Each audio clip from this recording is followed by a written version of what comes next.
Good afternoon पिला माने hello मु फुलना नायक सरकारी उच्च प्राथमिक विद्यालय पांडेरमाल आज यही वर्चुअल क्लास को समस्त को स्वागत करुच्ची।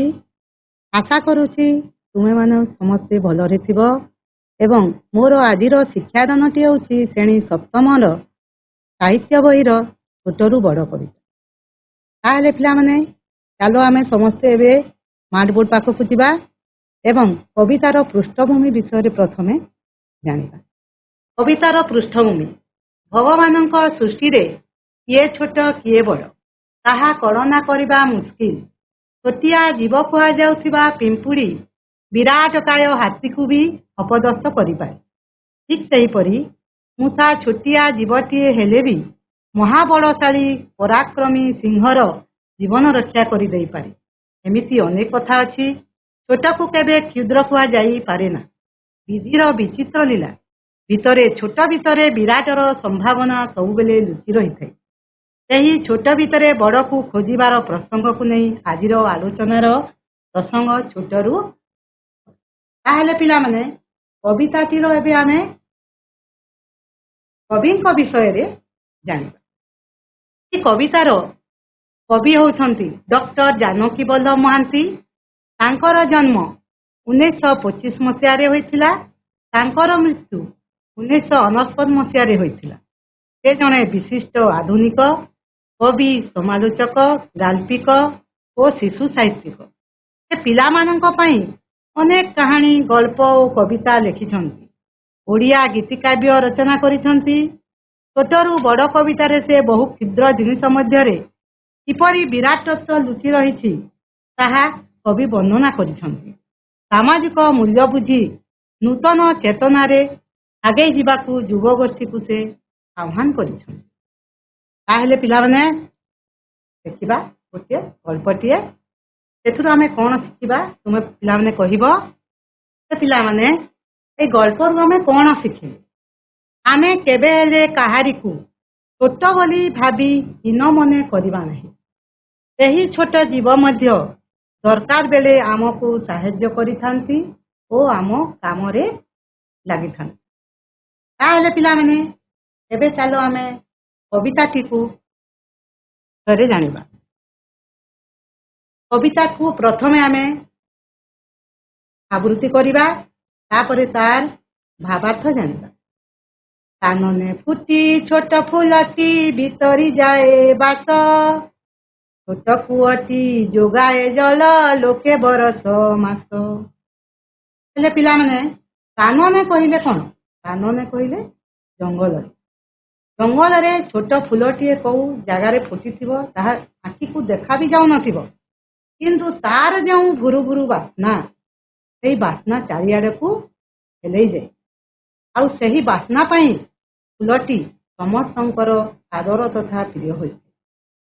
ठीक सही परि पिला माने छोट कुअटी छोट कुआरे अल्प पानी थाए। जेमिति हमर केते बड़ बड़ जलाशय अछि जेमिति समुद्र नई पोखरी नलकूप एक बड़ कुआ भी अछि किंतु छोट कुआटी रे अल्प पानी थिले मध्य लोकंकु से वर्ष वर्ष मास मास धरिकी पानी जोगे थे। लोक माने मध्य तांकर निजर नित्यकर्म तैयारी चाष काम आदि रे व्यवहार करिथांती एवं हेले पिला माने एबे एही पदरे थिबा कठिन शब्द गुडिकर अर्थ आमे जानि। ए माने खाता कलम सब बाहर करिनियो जोडा तुमको कठिन शब्द बोली लागिबो सेही शब्दटीर अर्थ सब लेखि नेबो। हला पिला माने ताले चलो कठिन शब्द कानन। कानन कहिले बण जंगल। एपरि वितरी वितरी कहिले वितरण करिबा बा चतुर्दिग को हेलाई देबा। जेमिति बास अछि पिला माने गोटे बासर अर्थ अछि बासना आ गोटे बासर अर्थ अछि बासगृह आ गोटे बास होछि पोषाक। जगह रे तार विभिन्न अर्थ सब थाए। एका सुना जाए किंतु तार अर्थ भी भिन्न भिन्न जगह रे भिन्न भिन्न होई थाए। हेले पिला माने एई अर्थ गुडी को तुमे देखि। ଅଛି। ତାହେଲେ ପିଲାମାନେ ଆଉ ଗୋଟେ ପଦକୁ ଯିବା। ଏକ ପ୍ରଦୀପ ଶିଖା ତମସା ପାରେ ଜିଣି କ୍ଷୁଦ୍ର ବାରି ଧାରାଟି ହୁଏ ପ୍ରବଳ ସ୍ରୋତ ସ୍ୱିନୀ। ତାହେଲେ ପିଲାମାନେ କ୍ଷୁଦ୍ର ତ ଏକ ପ୍ରଦୀପ ଶିଖା, କ୍ଷୁଦ୍ର ମାନେ ଛୋଟ, ପ୍ରଦୀପ କହିଲେ ଛୋଟ ଦୀପଟିଏ, ଛୋଟ ଦୀପଟିର ଶିଖା ବା ଆଲୁଅ, ତମସା କହିଲେ ଅନ୍ଧକାରକୁ ଜିଣିଥାଏ। ତ ଶିଖା ଛୋଟ ଦୀପ ହେଲେ ମଧ୍ୟ ତାର ଯେଉଁ ଆଲୁଅ ଟିକେ ଏତେ ବଡ଼ ଅନ୍ଧକାରକୁ ଦୂରୀଭୂତ କରିଥାଏ। ଠିକ୍ ସେହିପରି ବର୍ଷା ସମୟରେ ପିଲାମାନେ ଛୋଟ ଛୋଟ ବାରିଧାରା ଗୁଡ଼ିକ ବା ଜଳଧାରା ଗୁଡ଼ିକ ହୋଇ ପ୍ରବଳ ସ୍ରୋତ ମାନେ ନଦୀରେ ପରିଣତ ହୋଇଥାଏ ଛୋଟ ବାରିଧାରା ଗୁଡ଼ିକ। ତାହେଲେ ଚାଲ ଏହି ପଦରେ ଥିବା କେତୋଟି କଠିନ ଶବ୍ଦର ଆମେ ଅର୍ଥ ଜାଣିବା। କ୍ଷୁଦ୍ର କହିଲେ ଛୋଟ, ତମସା କହିଲେ ଅନ୍ଧକାର, ଜିଣି କହିଲେ ଜୟ କରିବା, ବାରି କହିଲେ ଜଳ ପାଣି, ସ୍ରୋତସ୍ୱିନୀ କହିଲେ ନଦୀ ସଦୃଶ। ଅଛି ପିଲାମାନେ ଯୋଉଟା ଲେଖିବା କଥା ଲେଖିନିଅ। ଆଗକୁ ଯିବା। ଲୋକ ଆଣେ କ୍ଷୁଦ୍ର ଗୀତି ଲକ୍ଷ୍ୟ ଜନ ମନେ ଅମିୟ ଢାଳେ ଲଳିତ ସ୍ୱର ବିଧୁର ବହୁ ପ୍ରାଣେ। ତାହେଲେ ପିଲାମାନେ ପୁଲକ କହିଲେ ଆନନ୍ଦ ଖୁସି ଆଣିଥାଏ। କଣ ଆଣିଥାଏ ନା ଛୋଟ ଗୀତଟିଏ ଦେଇଥାଏ ଲକ୍ଷ ଲକ୍ଷ ଲୋକଙ୍କ ମନକୁ, ଜନ କହିଲେ ଲୋକ, ଲକ୍ଷ ଲକ୍ଷ ଲୋକଙ୍କ ମନକୁ ସେ ଆନନ୍ଦ ଦେଇଥାଏ। ସେ ଯେମିତି ତାହା ଅମୃତ ଢାଳିଲା ପରି ତା ଯେଉଁ ସ୍ୱର, ଲଳିତ ମଧୁର ସ୍ୱର ବହୁ ପ୍ରାଣକୁ, ବହୁ ବିଧୁର ପ୍ରାଣକୁ, ବିଧୁର ପ୍ରାଣ କହିଲେ ଯେଉଁ ଯାହାର ମନଟା ଦୁଃଖ ଥାଏ ବା ଦୁଃଖୀ ଲୋକ ଯେଉଁ ତାହାର ମନକୁ ସେ ଆନନ୍ଦ ଦେଇଥାଏ, ସତେ ଯେମିତି ତାହା ଅମୃତ ପରି। ହେଲେ ପିଲାମାନେ ପଦରେ ଥିବା କେତୋଟି କଠିନ ଶବ୍ଦର ଅର୍ଥ ଆମେ ଜାଣିବା। ଦେଖ, ପୁଲକ କହିଲେ ଆନନ୍ଦ, ଉଲ୍ଲାସ ଏବଂ ରୋମାଞ୍ଚ। ସେହିପରି ଗୀତି କହିଲେ ଛୋଟ ଗୀତକୁ କୁହାଯାଉଛି। ଲକ୍ଷ୍ୟ କହିଲେ ପିଲାମାନେ ସଂଖ୍ୟାକୁ ଆମ ଗଣିତରେ ଆମେ ବ୍ୟବହାର କରୁଛୁ ଲକ୍ଷ୍ୟ। ଆଉ ଗୋଟେ ହଉଛି ଜନ କହିଲେ ଲୋକ, ଅମିୟ କହିଲେ ଅମୃତ, ବିଧୁର କହିଲେ କାତର ଅଳସୁଆ ଦୁଃଖୀ, ଲଳିତ କହିଲେ ମଧୁର ଚାରୁ କୋମଳ, ବହୁ କହିଲେ ବହୁତ। ତାହେଲେ ପିଲାମାନେ ଲେଖିନିଅ, ନିଜ ନିଜ ଖାତାରେ ଅର୍ଥ ଗୁଡ଼ିକ ଲେଖିନିଅ। ଆଉ ଗୋଟେ ପଦକୁ ଯିବା। ଏକ ତରଣୀ ଲଙ୍ଘେ କ୍ଷୁବ୍ଧ ଜଳ ଧାରା କ୍ଷୁଦ୍ର ନର ବୁଦ୍ଧି ବଳେ ଜିଣିଛି ବସୁନ୍ଧରା। ତାହେଲେ ପିଲାମାନେ କ୍ଷୁଦ୍ର ଛୋଟ ଏକ ତରଣୀ କହିଲେ ପିଲାମାନେ ଡଙ୍ଗା, ଛୋଟ ଡଙ୍ଗା ଯୋଉଟା ସେ ନଈ ପାର ହୋଇଥାଏ, ନଈକୁ ଲଙ୍ଘନ କରିଥାଏ। ଯେତେ ବଡ଼ କ୍ଷୁବ୍ଧ ଜଳ ଧାରା, କ୍ଷୁବ୍ଧ କରି ଆନ୍ଦୋଳିତ ହେଇଥିବ, ପୁରା ବହୁତ ପାଣି ଥିବ, ସେମିତି ଜଳଧାରା ବା ନଈକୁ ସେ ଏ ପାରିରୁ ସେ ପାରିକୁ ଲଙ୍ଘନ କରିଥାଏ। ଠିକ୍ ସେହିପରି କ୍ଷୁଦ୍ର ନର ବୁଦ୍ଧି ବଳେ ଜିଣିଛି ବସୁନ୍ଧରା। କ୍ଷୁଦ୍ର କହିଲେ ଛୋଟ, ନର କହିଲେ ପିଲାମାନେ ଲୋକମାନଙ୍କୁ କୁହାଯାଉଛି। ସାଧାରଣତଃ ଲୋକମାନଙ୍କ ବୁଦ୍ଧି ଅଛି, ତାର ଯେଉଁ ବୁଦ୍ଧି ତାକୁ ଛୋଟ କାହିଁକି କୁହାଗଲା ନା ତା ତୁଳନାରେ ବହୁତ ବଡ଼ ବଡ଼ ଜୀବ ଅଛନ୍ତି। ଯେମିତି ଆମର ହାତୀ, ଜଳହସ୍ତୀ, ତାପରେ ସିଂହ, ବାଘ, ଭାଲୁ, ଜେବ୍ରା, ଏମିତି ଜିରାଫ, ଏମିତି ବହୁତ ବଡ଼ ବଡ଼ ଆକାରରେ ବହୁତ ବଡ଼ ବଡ଼ ପ୍ରାଣୀ ଅଛନ୍ତି। କିନ୍ତୁ ମୋର ଆକାରର ଛୋଟ ହେଲେ ମଧ୍ୟ ତାର ଯେଉଁ ବୁଦ୍ଧି ଟିକେ ଅଛି, ସେ ବୁଦ୍ଧି ବଳରେ ସେ ବସୁନ୍ଧରାକୁ ଜୟ କରିପାରିଛି। ବସୁନ୍ଧରା କହିଲେ ପିଲାମାନେ ପୃଥିବୀକୁ ସେ ଜୟ କରିପାରିଛି। କେମିତି ନା ଦେଖ, ଇଣ୍ଟରନେଟ୍ ମାଧ୍ୟମରେ ଆଜିକାଲି ଦେଶ ବିଦେଶରେ ଖବର ବାର୍ତ୍ତା କି କଥାବାର୍ତ୍ତା ବି ହେଇପାରୁଛନ୍ତି। ତାପରେ ବିଭିନ୍ନ ଯନ୍ତ୍ରପାତି ଦ୍ୱାରା ଅସାଧ୍ୟ କାମ ସବୁ ହୋଇଛି। ଗଭୀର ସାଗର ଭିତର କଥା ବି ସେ ଖୋଜି ଆଣୁଛି। ଏମିତି ଅନେକ କଥା ଉଦାହରଣ ଅଛି ପିଲେ। ଏବେ ମହାକାଶ ଚନ୍ଦ୍ରକୁ ଦେଖ ପିଲେ ପଠେଇ ସାରିଲେଣି। ଏମିତି ଅନେକ କଥା ଆମ ଘର ବା ମଣିଷ ତାର ବୁଦ୍ଧି ବଳରେ କରିପାରିଛି, ଅର୍ଥାତ୍ ପୃଥିବୀକୁ ସେ ଜୟ କରିପାରିଛି।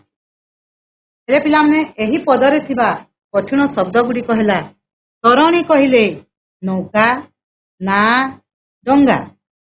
ସଂଘେ କହିଲେ ପିଲାମାନେ ଲଙ୍ଘନ କରେ, ଯୁଦ୍ଧ କହିଲେ ଆନ୍ଦୋଳନ, ନର କହିଲେ ମଣିଷ, ମାନବ, ଲୋକ।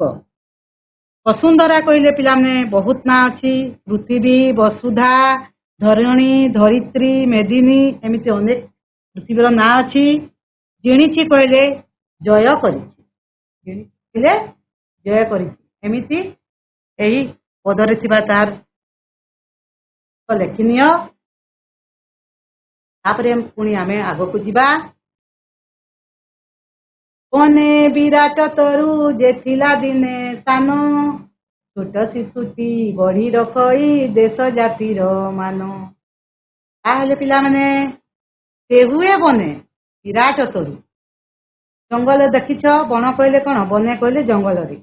ଜଙ୍ଗଲରେ ବହୁତ ବଡ ବଡ ଗଛ ଅଛି। ତରୁ କହିଲେ ପିଲାମାନେ ଗଛ, ବହୁତ ବଡ ବଡ ଗଛ ଅଛି। ସେ କଣ ଏକା ସାଙ୍ଗରେ ଏତେ ବଡ ଗଛ ହେଇଯାଇଛି ନା। ସେ ବି ଦିନେ ଚାରା ଗଛ ଥିଲା। ଚାରା ଗଛ ଦିନେ ଆଲୁଅ, ଉତ୍ତାପ, ପବନ ପାଇକି କାଳକ୍ରମେ ବଡ ବଡ ଗଛରେ ପରିଣତ ହେଇଛି। ଆଉ କିଏ ଛାୟା ପ୍ରଦାନ କରୁଛି ତ କିଏ ଫଳ ପ୍ରଦାନ କରୁଛି, ପୁଣି ଅକ୍ସିଜେନ ବା ଅମ୍ଳଜାନ ପ୍ରଦାନ କରୁଛି ନା। ସେଇଭଳି ଛୋଟ ଶିଶୁଟି ବଢି ରଖଇ ଦେଶ ଜାତିର। ତାହେଲେ ପିଲାମାନେ ଗୋଟେ ଛୋଟ ଶିଶୁଟିଏ ମଧ୍ୟ କାଳକ୍ରମେ ବଡ ହୋଇ ଆଉ ଜାତିର ମାନବ ରକ୍ଷା କରୁ। ଆମେ ପଢିଛୁ ଅନେକ କଥା, ଯେମିତିକି ଧର୍ମପଦ କଥା, ବାଜି ରାଉତ କଥା। ସେମାନେ କେତେ ଛୋଟ ସମୟରେ ଜାତିର ମାନ ରକ୍ଷା କରିଛନ୍ତି।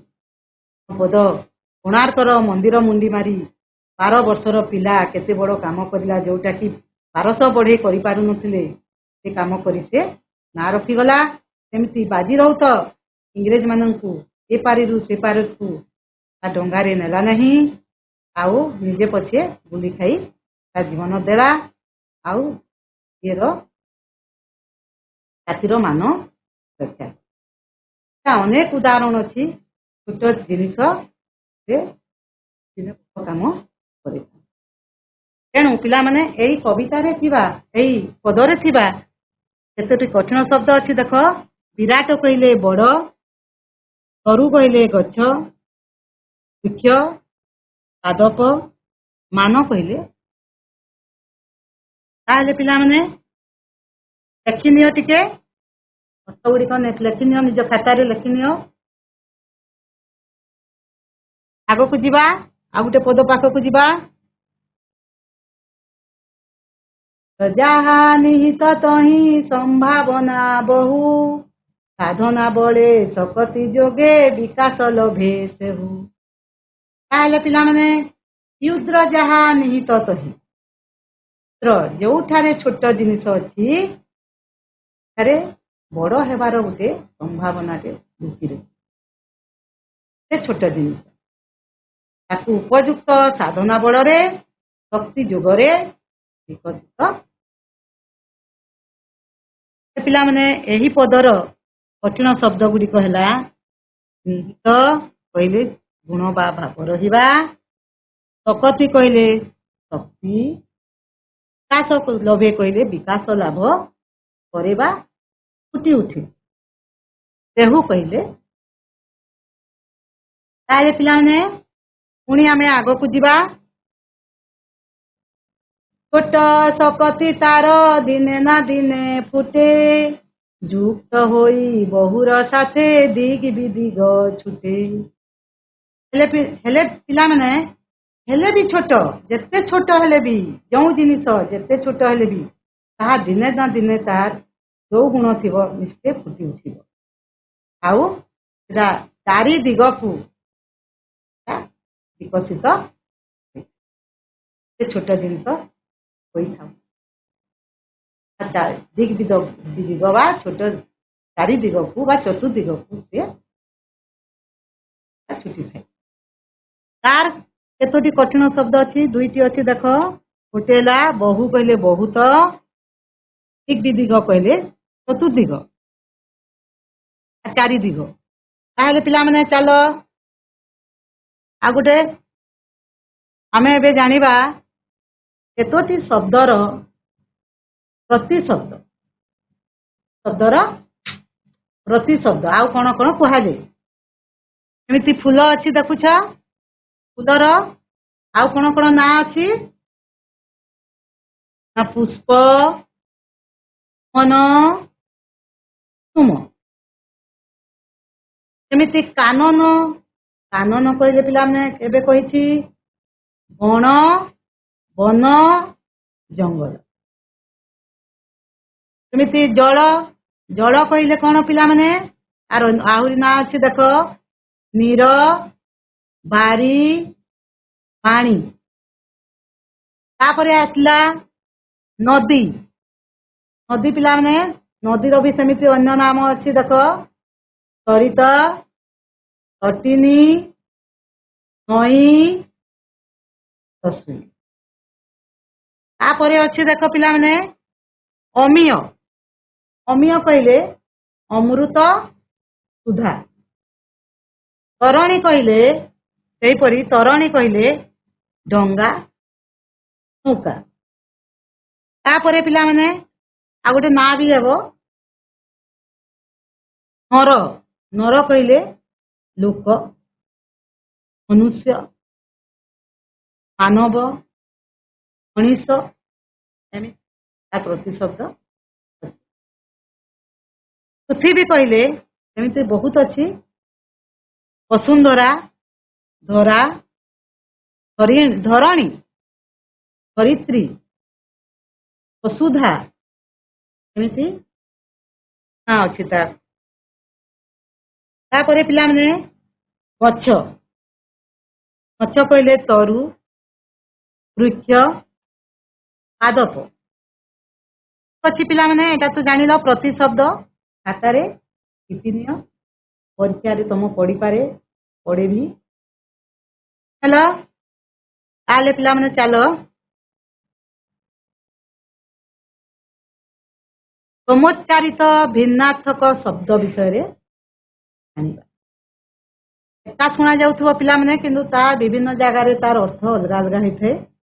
ଯେମିତି ବାସ କହିଲେ ବାସ୍ନା, ଆଉ ଗୋଟେ ବାସ କହିଲେ ବାସଗୃହ, ଆଉ ଗୋଟେ ବାସ କହିଲେ ତାକ। ତଥ୍ୟ, ତଥ୍ୟ କହିଲେ ସଂଖ୍ୟା, ଯୋଉଟା ଆମେ ଗଣିତରେ ଲକ୍ଷ୍ୟ କରୁଛୁ। ଆଉ ଗୋଟେ ଲକ୍ଷ୍ୟ କହିଲେ ଉଦ୍ଦେଶ୍ୟ, ଯୋଉଟା କି ସମସ୍ତଙ୍କର କିଛି ନା କିଛି ଗୋଟେ ଉଦ୍ଦେଶ୍ୟ ରହିଥାଏ, ସେ ଉଦ୍ଦେଶ୍ୟ। ତାପରେ ତାପରେ ପିଲାମାନେ ବାରି, ବାରି କହିଲେ ଗୋଟେ ବାରି ବାରି, ଆଉ ଗୋଟେ ବାରି କହିଲେ ଜଳ। ଅଛି ପିଲାମାନେ ଦେଖିନିଅ। ତାପରେ ପିଲାମାନେ କେତୋଟି ମୁଁ ପ୍ରଶ୍ନର ଉତ୍ତର ତୁମକୁ କହିବି, ଯେ ଜାଣିବ କହିବ। ଅଛି ଫୁଲ ଛୋଟ ହେଲେ ବି ସମସ୍ତଙ୍କର ପ୍ରିୟ ହୁଏ କାହିଁକି? ତ ଛୋଟ ହେଲେ ବି ସମସ୍ତଙ୍କର ପ୍ରିୟ ହୁଏ କାହିଁକି? ହାତ ଟେକ। ପିଲାମାନେ କିଏ କହିବ? ତ ଛୋଟ ହେଲେ ବି ସମସ୍ତଙ୍କର ପ୍ରିୟ ହୁଏ କାହିଁକି?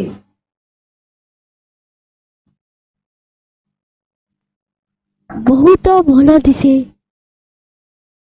ବହୁତ ଭଲ ଦିଶେ। ଆଉ କଣ?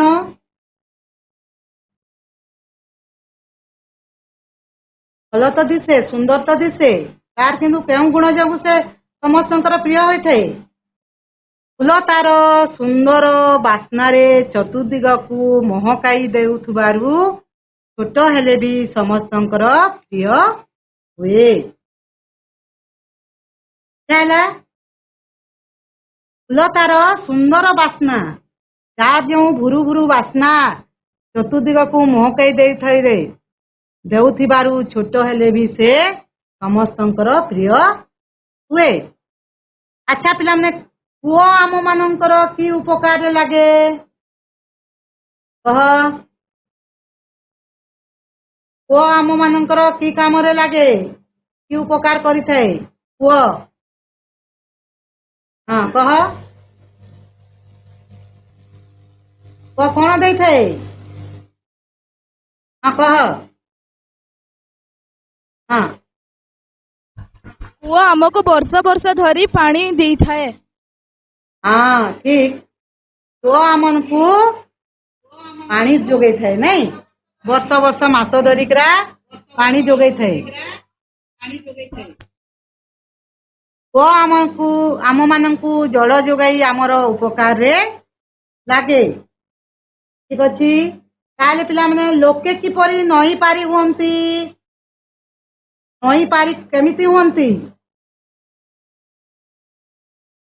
ଲୋକେ କିପରି ନଈ ପାରି ହୁଅନ୍ତି କହ କିଏ ଜାଣିଛ? ହଁ କୁହ। ଲୋକେ ନୌକା ଦ୍ୱାରା ନଈ ପାର ହୁଅନ୍ତି। ହଁ ଲୋକେ ନୌକା ଦ୍ୱାରା ନଈ ପାରି ହୁଅନ୍ତି। ଠିକ ଅଛି ପିଲାମାନେ ବହୁତ ବଢିଆ। ଲୋକେ ଡଙ୍ଗାରେ ବା ନୌକାରେ ନଈ ପାରି ହୁଅନ୍ତି। ଆଚ୍ଛା ପିଲାମାନେ ବୁଦ୍ଧି ବଳରେ କିଏ ବସୁନ୍ଧରାକୁ ଜିଣି ପାରିଛି?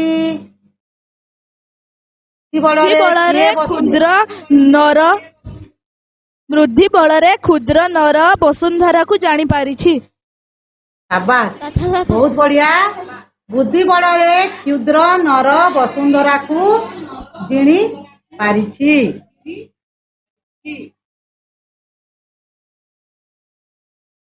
ବୁଦ୍ଧି ବଳରେ କ୍ଷୁଦ୍ର ନର ବସୁନ୍ଧରାକୁ ଜିଣି ପାରିଛି। ତାହେଲେ ପିଲାମାନେ ଆଉ ଗୋଟେ ପ୍ରଶ୍ନ ଅଛି ଦେଖ ପ୍ରଦୀପ କିପରି ଆମ ମାନଙ୍କୁ କାମରେ ଲାଗେ?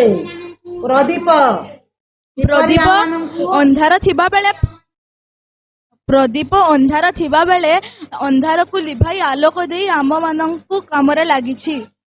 ସାବାସ୍ ସାବାସ୍ ବଢିଆ। ପ୍ରଦୀପ ଆମକୁ ଆଲୁଅ ପ୍ରଦାନ କରିଥାଏ ନାଇଁ ଏବଂ ଅନ୍ଧକାରକୁ ଦୂର କରି ଆମକୁ ଆଲୋକ ପ୍ରଦାନ କରିଥାଏ। ହଁ ଠିକ ଅଛି ପିଲାମାନେ ଉତ୍ତର ଗୁଡିକ ତ ଦେଲ ତାପରେ ଚାଲ ଯିବା କ ସ୍ତମ୍ଭର ପାଦ ସହିତ ଖ ସ୍ତମ୍ଭର ସମ୍ପର୍କିତ ପଦକୁ ଯୋଡ଼ି ଦେଖିବା। ଦେଖ ଏପଟେ ଅଛି ଗୋଟିଏ ପଦର କିଛି କିଛି ଅଂଶ ଆଉ ଗୋଟେ ପଦ ଆଉ ସେ ପାଖେ ଅଛି ଆଉ କିଛି ଅଂଶ ତାକୁ ଆମେ କାହା ସହିତ କାହାକୁ ଯୋଡ଼ିବା କହିବ।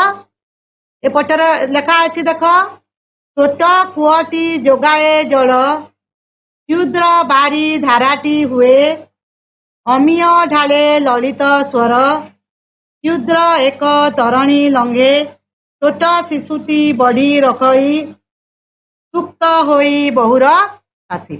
ଏପଟେ ଅଛି କ୍ଷୁବ୍ଧ ଜଳଧାରା ଦେଶ ଜାତିର ମାନ ଦିଗ ବିଦିଗ ଛୁଟେ ଲୋକେ ବରଷ ମାସ ବିଧୁର ବହୁ ପ୍ରାଣେ ପ୍ରବଳ ସ୍ରୋତସ୍ୱିନୀ। ତାହେଲେ ପିଲାମାନେ ଏବେ କହିବ ଛୋଟ କୂଅଟି ଯୋଗାଏ ବରଷ ମାସ ଲୋକେ ବରଷ ମାସ। ହଁ ଠିକ ଅଛି ଲୋକ ବରଷ ମାସ। କ୍ଷୁଦ୍ର ବାରି ଧାରାଟି ହୁଏ କଣ ହେବ? କ୍ଷୁଦ୍ର ବାରି ଧାରା ପ୍ରବଳ ସ୍ରୋତସ୍ୱିନୀ। ହଁ ଠିକ ଅଛି ପ୍ରବଳ ସ୍ରୋତସ୍ୱିନୀ। ତାପରେ ଅମିୟ ଢାଳେ ଲଳିତ ସ୍ୱର କଣ ହେବ? ଅମିୟ ଢାଳେ ଲଳିତ ସ୍ୱର କଣ? ମଧୁର ବହୁ ପ୍ରାଣେ ବିଧୁର ବହୁ ପ୍ରାଣେ। କ୍ଷୁଦ୍ର ଏକ ତରଣୀ ଲଙ୍ଘେ କଣ ହେବ? କ୍ଷୁଦ୍ର ଏକ ତରଣୀ ଲଙ୍ଘେ କଣ ହେବ? क्षुब्ध जल हाँ क्षुब्ध जल धारा शाबाश बहुत बढ़िया तापरे छोट शिशुटी बड़ी रखई कौन है देश छोट शिशुटी बड़ी रखई देश जातिर मान बहुत बढ़िया हाँ हाँ ठीक अच्छी देश जातिर मान युक्त होई बहुर साथे युक्त होई बहुर साथे कौन है दिग बिदिग छूटे दिग बिदिग हाँ शाबाश दिग बिदिग छूटे हाँ हाँ दिग बिदिग छुटे बहुत बढ़िया तापरे पिला माने चलो एटा तो सरी गला हाँ केतोटी प्रतिशब्द कहबो बा लेखिबो तरु कह तरुर गोटे प्रतिशब्द कह वृक्ष पादप मुख्य पादप तरुर वृक्ष और पादप हाँ आउ किछि अछि आउ किछि अछि आउ गोटे गछ हाँ ठीक अच्छी गछ सेमिति तरणी तरणी कहले नौका नौका नौका नौका ना ना ना आउ डंगा डंगा शाबाश हाँ ठीक अच्छी तरणी कहले डंगा नौका ना सेमिति फूलर कौन अच्छी फूलर प्रतिशब्द पुष्प पुष्प कुसुम सुमन पुष्प कुसुम मन हाँ बहुत बढ़िया ठीक अच्छी तापरे अच्छी कानन कानन कहले कौन पिला माने बन बन कौन जंगल अरण्य हाँ ठीक अरण्य भी ठीक अच्छी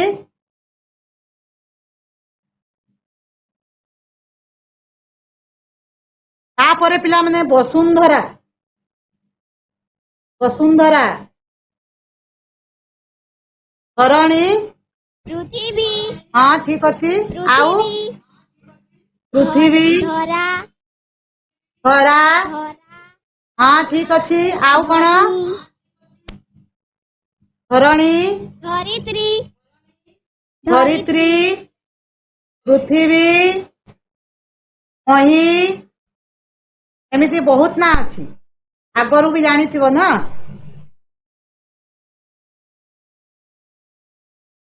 ठीक अच्छी तापर आ गोटे नंबर को जीवा आमे एतोटी विपरीत शब्दर अर्थ जानिबा एतोटी विपरीत अर्थ जानिबा देख जिणीबा पिला माने जिणी हारिबा नुहे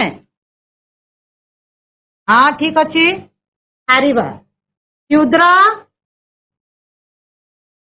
क्षुद्र बृहत हाँ ठीक अच्छी बहुत बढ़िया ठीक अच्छी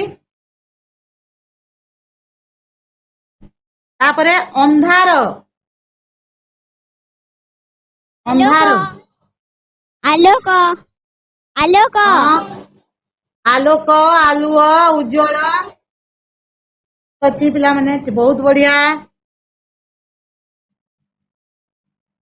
आलुओ तापरे अच्छी दिबा दिबा